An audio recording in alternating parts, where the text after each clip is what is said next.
तो चलिए कहानी को आगे पढ़ते हैं।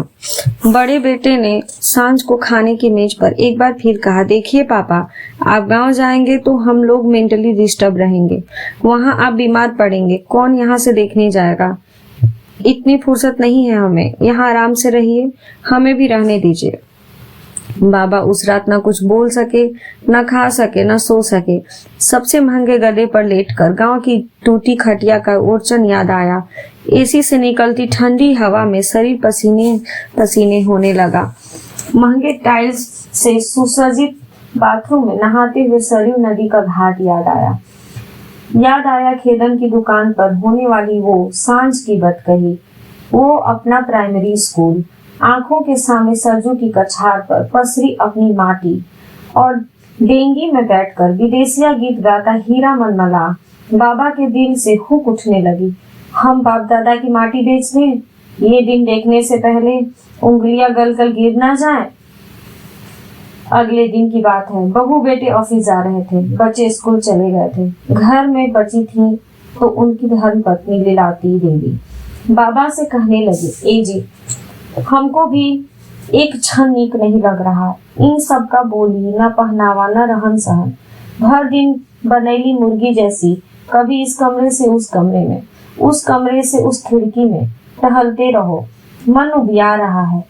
कितना हुलास से आए थे कि चलो बेटा पतोह के संगे रहेंगे, नाती को राजा रानी की कथा सुनाएंगे, गुड्डा गुड़िया बनाकर संग में खेलेंगे और 2 रोटी खाकर राम राम भजेंगे तो बुढ़ौती कट जाएगी।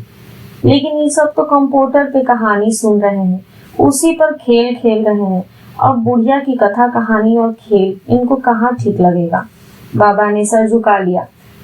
लीलावती का चेहरा उतर आया। बाबा की आंखों में आंसू आ गए। इसलिए लीलावती ने फिर समझाया, ए जी छोड़िए चांदपुर, ज्यादा दिन अब जीना नहीं है, कुछ साल की बात है, मिलकर यहीं काट लेते हैं। बाबा भड़क गए, पगला गई का? कुछ साल? हम यहाँ 1 मिनट नहीं रहेंगे, तुमको रहना है तो तुम रहो।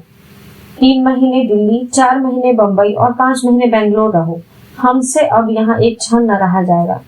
लीलावती रोने लगी। बाबा फिर गरजे, चुप रहो, ज्यादा से ज्यादा क्या होगा, मर जाएंगे तो ये बेहुदे नहीं आएंगे। ना आए, मरने के बाद कौन देखने आता है कि कौन कौन आया और कौन कौन जा रहा है। लेकिन इनको और तुम्हारे कहने से हम अपने पुरखों की माटी नहीं बेचेंगे। लीलावती खामोश हो गई। आंखों से निकलते आंसू तेज हो गए, लेकिन बाबा तो धुन के पक्के।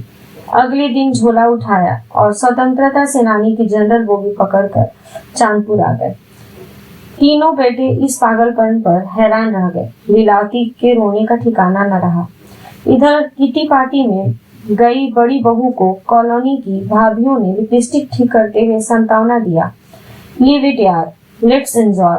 यू नो, मैं तो पीकू के डैडी से कहती हूँ कि यार तुम अपने पेरेंट्स का ध्यान रखो, ये सो कॉल्ड ब्लडी संस्कार हमसे ना झेला जाएगा। दिन भर बच्चों को देखो, रात को तुमको झेलो, और फिर ऊपर से दिन रात तुम्हारे पेरेंट्स को दवाई दो। और ये पेरेंट्स लोग, उफ, ये लोग चलते फिरते सीसीटीवी कैमरे हैं यार, पर्सनल स्पेस की वाट लगा देते हैं। फट यार।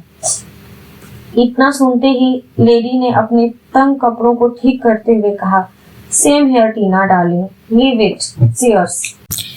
फिर शीशे के महंगी गिलासों में बर्फ छलकने लगे। इधर झांझा बाबा के टूटे हुए चश्मे में पानी। लेकिन गांव तो गांव है, लाख दुश्मन इस घर की खत्म होती रौनक पर हंसे, लाख बहू बेटे अपने गांव की अपेक्षा करें, लेकिन गांव के लोग अपने झांझा बाबा को कैसे भूल सकते हैं। चांदपुर चट्टी पर कदम रखते ही हुआ हल्ला, बाबा आ गए रे, बाबा आ गए। देखते ही देखते सुना पड़ा दलान फिर गुलजार हो गया। नीम के सूने पेड़ पर रौनक उतर आई। फिर दोपहरिया में गौरैया ने चहचहाना शुरू कर दिया। सांझ को सूने दलान में सुंदर कांड का आयोजन हुआ।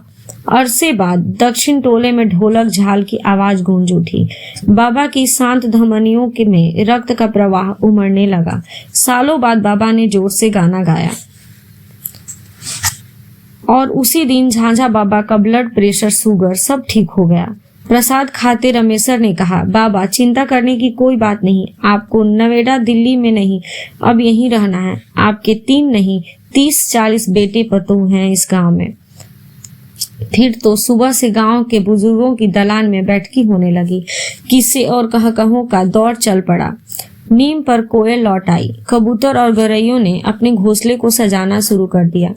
बाबा आज पतोह ने पकौड़ी बनाया है। बाबा आज दाल पिठौरी खा लो। बाबा लीजिए आज मालपुआ बना है। बाबा बाबा सुनकर बाबा का मन अघाने लगा।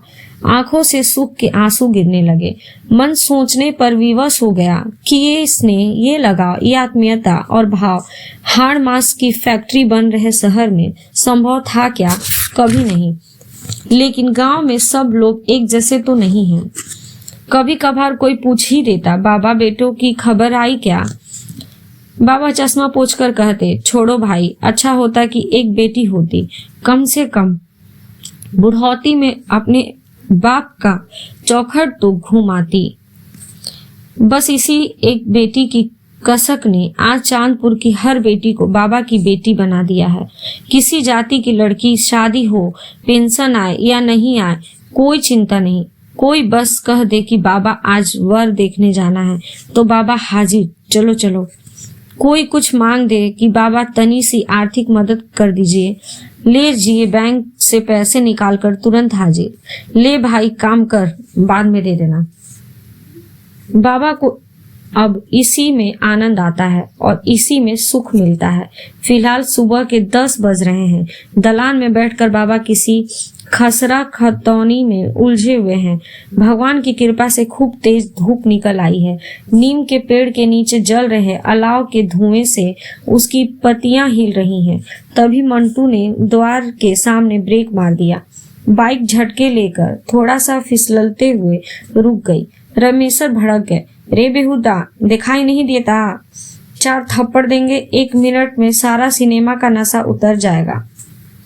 तो चलिए, अगर आपको हमारी ये कहानी आगे सुननी है तो आपको हमारे चैनल को सब्सक्राइब करना पड़ेगा। तो सब्सक्राइब माय चैनल। अगर आपको हमारी ये कहानी अच्छी लगती है तो हमारे चैनल को लाइक एंड सब्सक्राइब करें। Thank you.